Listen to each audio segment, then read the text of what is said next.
বুধবার বিডিআর সদর দপ্তরে অস্ত্র এসেছিল বাইরের একটি পিকআপ ভ্যানে, বলেছেন সেদিন দরবার হলের সার্বিক ব্যবস্থাপনার দায়িত্বে থাকা কর্মকর্তা লেফটেন্যান্ট কর্নেল শামস। দরবার হলে আয়োজিত এক ব্রিফিং এ বাসার বক্স খাটে পালিয়ে প্রাণ বাঁচানো ওই কর্মকর্তা আরো জানালেন, বৃহস্পতি এবং শুক্রবার বিডিআর সদর দপ্তরের ভেতরে আসা একাধিক মিছিলকারীদের সাথে বেরিয়ে যায় অনেক বিডিআর সদস্য। দেখুন মোস্তফা মল্লিকের report. Lieutenant colonel Shams 44 rifles ব্যাটালিয়নের অধিনায়ক নাটকীয়ভাবে বেঁচে যান অবধারিত মৃত্যুর হাত থেকে।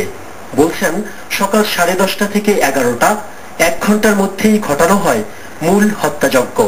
বর্ণনা দিলেন দরবার শুরু হওয়ার মুহূর্ত থেকেই সব ঘটনার। আমাদের ডিজি মহোদয়ের টেবিল ছিল আমাদের পেছনে, উনি ওখানে এই দরবার হলে বক্তব্য রাখছিলেন। উনি ওগুলো ক্লিয়ার করে বলছিলেন যে ওখান থেকে যে অর্থ সাশ্রয় করা হয়েছে বা প্রফিট হিসাবে আছে সেগুলো বিডিআর এর ডেভেলপমেন্টের কাজের জন্য ব্যবহার করা হবে। এই কথাটা বলার সাথে সাথেই তখন বাম দিক থেকে একজন সিপাহী পদবী সম্ভবত হবে, মুখ ঢাকা চোখ ঢাকা বাচ্চা বয়সী একটা সৈনিক, সে একটা এসএমজি নিয়ে ওই পাশ থেকে দৌড়ে আসলেন। ডিজি মহোদয় বাম পাশ থেকে অলরেডি ওই এসএমজিটা তার এখানে রেখেছে ওই সৈনিকটা। বাট আমি দৌড়ে উপরে উঠতে উঠতে তার দিকে তাকিয়ে যেটা দেখলাম যে ওই ছেলেটা খুব নার্ভাস ফিল করছে। তখন আমি হাতিয়ারটা যে এসএমজিটা ছিল ওখানে যে প্রথমে যেটা করেছিলাম হাতিয়ারটা জোর করে ধরে ধাক্কা দিয়েছিলাম। তো ডিজি মহোদয় বলছিলেন আমরা যাবো না, তোমরা যাও, ট্রুপসদেরকে কন্ট্রোল করো। ততক্ষণ প্রায় দরবার হল অলমোস্ট খালি হয়ে গেছে। পেছনে ঘুরে দেখি যে একটা পিক আপ এসছে, যে পিক আপটা পেছনে, এটা হচ্ছে পুরোনো দিনে আমি বাংলাদেশ রাইফেলস এর বিডিআর এই ধরনের পিক আপ আসলে দেখিনি। এই পিক আপটা সম্ভবত বাইরে থেকে আসা পিক আপ আমার যেটা মনে হয়েছে সেই মুহূর্তে, এবং ওই পিক আপটা অ্যাশ কালারের পিক আপ, একটু লাইট অ্যাশ কালার, অনেক ফেড হয়ে গেছে রংটা, এবং তার পেছনে ছিল 15 থেকে 16 বা আরো বেশি হয়তো সিল বক্স অ্যামুনিশন, এবং 3-4টা সিল বক্স খোলা ছিল। ওই 3-4টা সিল বক্স খোলার মধ্যে ওখান থেকে অ্যামুনিশন তারা বের করে দিচ্ছে।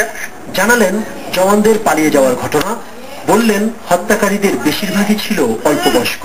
ছেলেরা ছিল খুবই উচ্ছৃঙ্খল সেই মুহূর্তে। আমি আসলে সিনিয়র যারা ছিল, সিনিয়র লোকজনকে আমি আসলে আমার চোখে পড়েনি।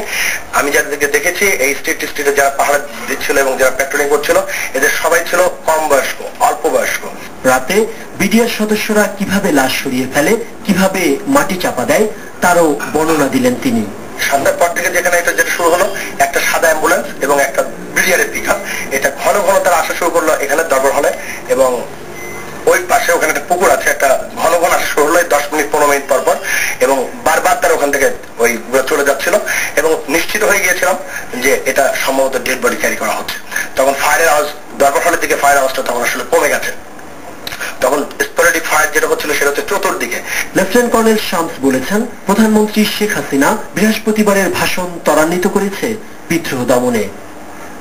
Mostafa Mallik, channel I, Dhaka.